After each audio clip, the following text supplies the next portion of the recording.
Hello everyone. So today I will discuss headache station. It is very commonly tested station in the blood 2 exam. So as you already know, I have talked about general approach to any station, and after that I started covering Simmons stations. But now I'm starting with the medicine part. So I'll be covering all of the medicine part, and after that I'll be going into surgery, pediatrics, gynae, and then we will finally move on into ethics and counseling stations. Okay, so regarding headache stations, as you all might be aware of how to generally approach a station. So in this station, the patient will present with the complaint of headache. Okay, so it can be either one of the two scenarios. Either the patient will be in a lot of pain. As soon as you enter the cubicle, you will see that the patient will be holding his head and he would be complaining of very severe pain. So, in that case, if the patient is in acutely severe pain, you need to keep your history short. Okay. So, and then move on to the management part. And if the patient is complaining of chronic headache and he is talking to you and he just said that, doctor, I keep on getting this headache every now and then. So in that case, you can take a long history before going on into the management. All right. So, general approach toward any headache station, the patient will tell you that, doctor, I have a headache. Okay. So, as I already told you, if you see that the patient is in a lot of distress, so before proceeding into the history taking part and asking him a lot of questions, uh, reflect on his condition, tell him that I'm very sorry to hear about this. It seems that you are in a lot of pain. Um, is it okay if I ask you a few questions? Or do you want a painkiller before we move forward? If the patient says that he cannot move forward, so then you ask him if he has any allergies, and then after ruling out any allergy, tell the examiner that I want to give my patient a painkiller. Okay, which painkiller initially? Paracetamol. Okay, all right. So after that, you are going to elaborate the like explore his presenting complaint. So first of all, we tend to ask open-ended question, and then we move on toward the closed questions. Okay, so when he says the doctor, I have a headache, and you reflect on his condition and you offer him painkillers, maybe ask the question, can you please tell me a bit more about it?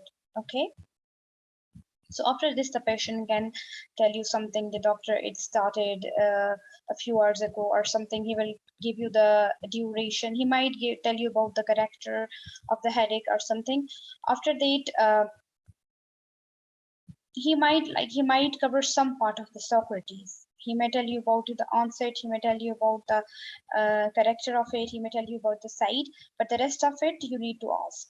Okay, he will tell you some of the part of the Socrates. The rest of it you will ask. So site, onset, character, where does it go, what are the aggravating and relieving factors, and then scoring of the pain.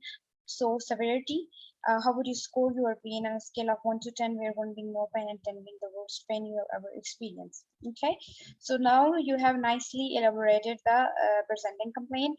After that, you need to ask the patient anything else apart from the headache that is bothering you. Okay, so the patient might give you another symptom. He might tell you, yes, doctor, I've been vomiting as well. So then you need to elaborate that presenting complaint. But if the patient says, like, what, doctor? Then you need to rule out your red flags and DDs here. Okay, so you have elaborated your presenting complaint, and then you move on to rule out your red flags and ask about your DDs. Okay, so in any station, there are three most important areas. One is the red flags. Okay, so you need to rule out the red flags, and you need to know what are the red flags with every presenting complaint. What are the, for example, what are the red flags that you need to rule out if the patient is presenting with headache? What are the red flags that you need to rule out with chest pain? What are the red flags that you need to rule out with cough? Okay, so you need to know about all of the red flags and you will have to rule them out in the station. Okay, and the next part that is very important is the psychosocial, and the third is the ICE part. Okay, ideas, concerns, and expectations. So these are the three most important parts of a station that can decide whether you are going to score a passing mark or not. Okay, so what are the differentials of headache? So we know that there can be, the headache can be acute and the headache can be chronic. So first of all, let's talk about the acute differentials of acute headache. So if you consider the head and going from inside out, first of all, there is scalp. So giant cell arteritis can present with acute headache. Then there is the skull bone. So trauma can be presenting with acute headache. Then after the skull, there are meninges. So meningitis and subarachnoid hemorrhage, because subarachnoid hemorrhage is also bleeding in between subarachnoid layer, arachnoid layer and the pyometer. Okay. All right. And after this, there is brain. So encephalitis, and after and below the head, there are eyes. So acute angle closure glaucoma can be presenting with acute headache. And beneath the eyes, there are maxillary sinuses. So sinusitis can also present with acute headaches. So acute headache from outside in, first of all, there is scalp, and scalp has temporal artery. So giant cell arteritis. Then the skull bone, so there can be trauma. All right. Then meninges, so meningitis and subarachnoid hemorrhage. Then brain, so encephalitis. And below the head, there are eyes, so acute angle closure glaucoma. And so beneath the eyes, there are maxillary sinuses, so sinusitis. Okay, in case of chronic headaches, like headaches that can that are there for a long time and they are like coming and going. So we have some differentials for that: migraine, cluster headache, tension headache, PMS. Triggering migraine, because sometimes they are testing migraine, but the trigger for that migraine is PMS. That's why I have mentioned it separately. Okay, subarachnoid, space-occupying lesions. Space-occupying lesions can present with chronic headaches, like headaches over a few weeks. All right. So space-occupying lesions can present with a headache that persons are lying down.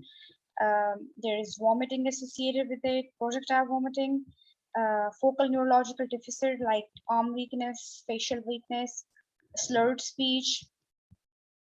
Okay, space-occupying lesion can also present with weight loss and appetite loss. Okay. So now, what are the red flags that you need to rule out for a patient with headache? So first of all is head trauma, because if a patient is presenting with headache after head trauma, it can be something serious. Okay, it can be subdural hemorrhage, it can be epidural hemorrhage, something of a serious sort. Okay, so head trauma. Now, vision problem is another red flag, because if a patient is presenting with headache and vision problem like blurring and diplopia, it can be either giant cell arteritis, okay, which is an emergency, and it can be acute angle closure glaucoma, which is also an emergency. Also, headache and vision problems can be because of subarachnoid hemorrhage. So all these three are emergencies. So another big red flag that you need to rule out. Okay. Then another red flag with headache is meningitis. So you need to rule out all the symptoms of meningitis. You need to ask about whether it is associated with fever, a rash, neck stiffness, or photophobia. Okay. So fever and rash are present in meningitis along with neck stiffness and photophobia. But when you ask about all these four symptoms, you are also ruling out subarachnoid hemorrhage, because in subarachnoid hemorrhage, there is neck stiffness, photophobia, and it is the worst headache of your life. Okay. Focal neurological deficits, another red flag. So you need to ask about slurring of speech, weakness in the arm, weakness in the face. So focal neurological deficit can present with subarachnoid hemorrhage and can present with stroke. Okay, and nuanced severe headache is another red flag, because nuanced severe headache can be subarachnoid hemorrhage. So these are the red flags that you need to rule out in a patient with headache: head trauma, vision problem, a meningitis signs, focal neurological deficit, and nuanced severe headache. Okay. All right. So now you have explored the presenting complaint, that is headache. You have asked open-ended question initially. You asked about Socrates, and then you asked anything else. The patient give you something, fine. Ask about that. The patient doesn't give you something, then you move on to your next part, that is ruling out your red flags and asking about differential diagnosis question. Okay. So now you are done with the history of presenting complaint. Now moving on to the past history, there are two parts in the past history. P1. P1 is to ask about any previous history of similar headaches. Okay. And P2 is any history of medical condition. So with headache, especially hypertension and diabetes, and also heart disease.